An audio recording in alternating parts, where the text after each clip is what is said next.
Good morning दोस्तों। और आज यहाँ पे पढ़ेंगे second year diploma in pharmacy का ये सब्जेक्ट दिया गया है। यहाँ पे आप देखेंगे यहाँ पे diploma in second year diploma in pharmacy का सेकंड का सब्जेक्ट दिया गया है drug store and business management. इसको सबसे पहले मैं यहाँ पे आपको इस वाले वीडियो में आपको यहाँ पे सिलेबस उसका जो पढ़ना होता है वो कंटेंट यहाँ पे डिस्कस करूँगा, आपको क्या क्या वहाँ पे पढ़ना है। तो यहाँ पे सबसे पहले उस सिलेबस को डिस्कस करते हैं कि आपको यहाँ पे पढ़ना है तो क्या क्या पढ़ना है। तो ड्रग स्टोर एंड मैनेजमेंट का जो थ्योरी दी गई है वो 75 आवर्स की दी गई होती है। तो आपको यहाँ पे ये पढ़ना है कि आपको पढ़ना क्या क्या है। तो सबसे पहले मैं उसी को यहाँ पे डिस्कस कर लेता हूँ। तो सिलेबस दिया गया है यहाँ पे, पहला जो सिलेबस दिया गया है, पहला जो पार्ट दिया गया है वहाँ पे आपको ट्रेड पढ़ना है। यहाँ पे ट्रेडिंग का पढ़ना है, सब ट्रेड क्या होते हैं, इंडस्ट्री क्या है, कॉमर्स क्या है। तो आपको इसके बारे में यहाँ पे पढ़ना है कि ट्रेड क्या होता है, इंडस्ट्री क्या होता है, कॉमर्स क्या होता है।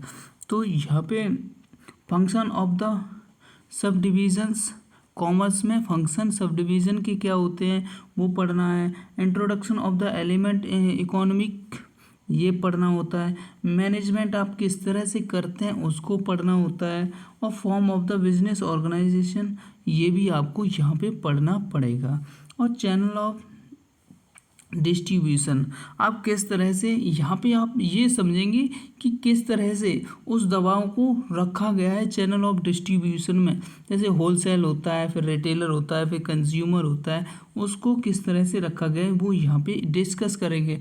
और हिंदी और इंग्लिश दोनों छात्रों के लिए मैं यहाँ पे बहुत अच्छे से डिस्कस करवाऊँगा और यहाँ पे उनको कोई प्रॉब्लम नहीं होगी। वो और पेपर में जाके अगर मेरी ये वीडियो देख के जाते हैं वहाँ पे पेपर में, तो वो अपने दिमाग से भी बना के वो लिख सकते हैं और 100% वो वहाँ पे पास होंगे। तो उन्हीं के लिए मैं यहाँ पे वीडियो लेके आया हूँ। जो कमज़ोर छात्र हैं, जो ना हिंदी और इंग्लिश में प्रॉब्लम होती है और हिंदी के लिए वो कहते हैं कि मैं हिंदी में लिखूँगा सर, या कोई प्रॉब्लम्स आती हैं, उनके लिए मैं यहाँ पे डिस्कस कर रहा हूँ।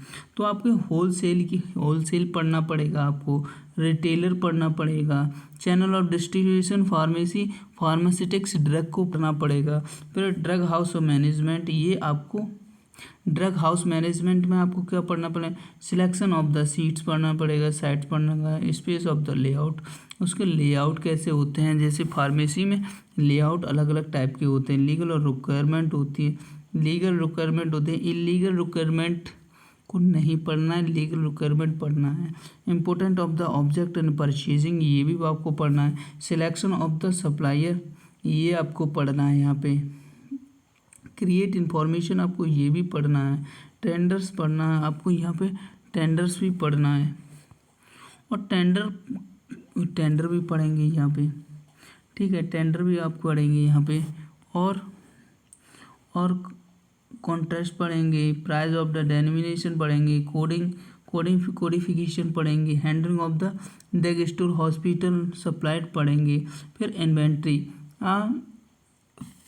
ये सारा कुछ करने के बाद आप फिर इन्वेंट्री का पढ़ेंगे। इन्वेंट्री में क्या होता है, ऑब्जेक्ट होता है, इम्पोर्टेंस होते हैं, मैथ एंड इन्वेंट्री कंट्रोल होता है, पार्टिसिपेट होती हैं, इन्वेंट्री कंट्रोल होता है सिस्टम, एबी एनालिसिस होती है, किस एबी एनालिसिस से भी ड्रग को मैनेज कर सकते हैं। यहाँ पे आप फुल्ली हिंदी और इंग्लिश दोनों में मैं आपको यहाँ पे स्टडी कराऊंगा, आपको PDF में फ्री में प्रोवाइड करवाऊंगा यहाँ पे। तो बने रहिए मेरे वीडियो में। RP फार्मा में आपका स्वागत है और मैं यहाँ पे आपको फुल्ली हिंदी और इंग्लिश दोनों में बहुत ही बेहतरीन तरीके से बताऊंगा। यहाँ पे मैं अभी सिलेबस को डिस्कस कर रहा हूँ, तो यहाँ पे आपको पहले तो पता होना चाहिए नहीं पढ़ना क्या है आपको, इसलिए। फिर BED एनालिसिस पढ़ेंगे, AB एनालिसिस मेथड, वैसे BED मेथड सेम वैसे ही पढ़ना है। लीड ऑफ टाइम पढ़ेंगे, स्टॉक ऑफ लेवल पढ़ेंगे, और यहाँ पे लेवल और स्टॉक लेवल पढ़ेंगे, मैक्सिमम स्टॉक ऑफ लेवल और मतलब कितना ज़्यादा रख सकते हैं, मिनिमम और मैक्सिमम कितना रख सकते हैं। इकोनॉमिक्स ऑर्डर पढ़ेंगे, इकोनॉमिक की ऑर्डर एंड क्वालिटी, क्या अच्छी क्वालिटी होनी चाहिए, प्राइस कम होना चाहिए, वो इसमें आता है।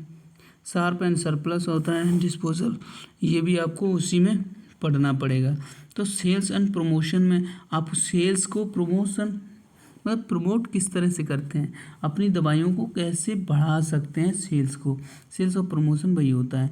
तो यहाँ पे सेल्समैनशिप पढ़ेंगे, सेल्समैनशिप की क्वालिटी क्या होनी चाहिए, सेल्समैनशिप की क्वालिटी क्या होनी चाहिए, एडवर्टीज़ करें, अपने को एडवर्टीज़ करेंगे, वो का विंडो डिस्प्ले, विंडो में दिखाएंगे, डिस्प्ले में दिखाएंगे कि ये प्रोडक्ट बहुत बेहतरीन है, ये कंपनियां ये एडवर्टीज़ करती हैं, ठीक है। और मार्केट ऑफ रिसर्च, मार्केट में रिसर्च करना चाहिए कि कंज्यूमर को और कस्टमर को किस चीज़ की रिक्वायरमेंट है उसके लिए।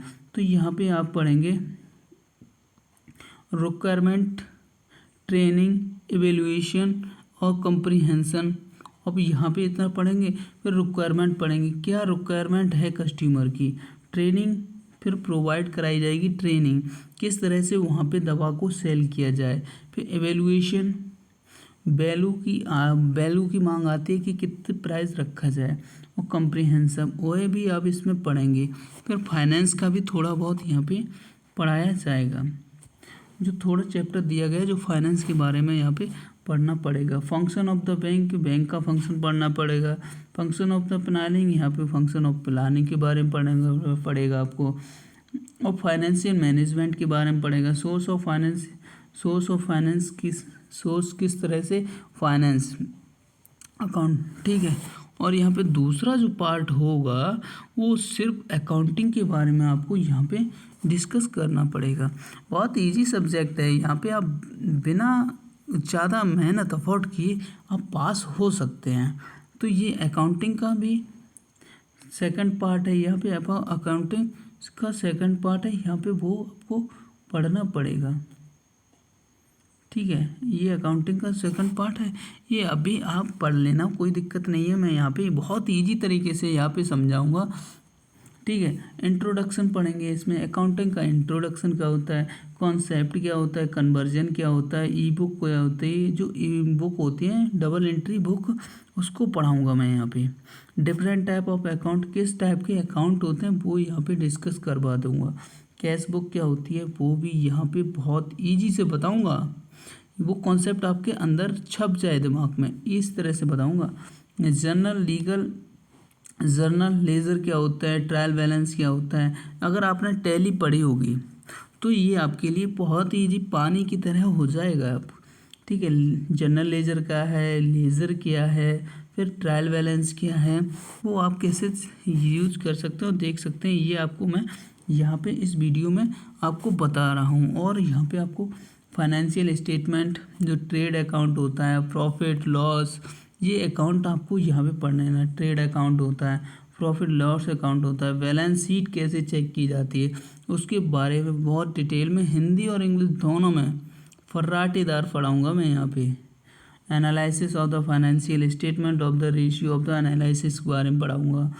स्टेटमेंट बाद में पढ़ाऊँगा। बुट ये कंट्रोल क्लासिफिकेशन ऑफ द, इसके बारे में मैं यहाँ पे डिटेल में पढ़ाऊँगा। और ये है कॉमर्स का फर्स्ट पार्ट, जिसको मैं आपको कल अगले वीडियो में यहाँ पे मैं डिस्क्रिप्शन में उसकी लिंक दे दूँगा, वहाँ से आप देख लेना। मैं यहाँ पे ट्रेड, इंडस्ट्री एंड कॉमर्स से स्टार्ट करूँगा, और ये हिंदी और इंग्लिश में दोनों में आपको विद PDF के साथ मैं यहाँ पे दूंगा। डिस्क्रिप्शन में उसकी लिंक होगी, वहाँ से आप डाउनलोड कर लेना। और thank you watching for video, क्योंकि मैं यहाँ पे आपको देता रहूँगा बहुत अच्छी अच्छी टिप्स, जिसमें RP फार्मा आपको बहुत अच्छी फ्री में जो प्रोवाइड कराएगा टिप्स और ट्रिक, जो एग्ज़ाम के लिए इम्पोर्टेंट होंगी, ठीक है। Thank you.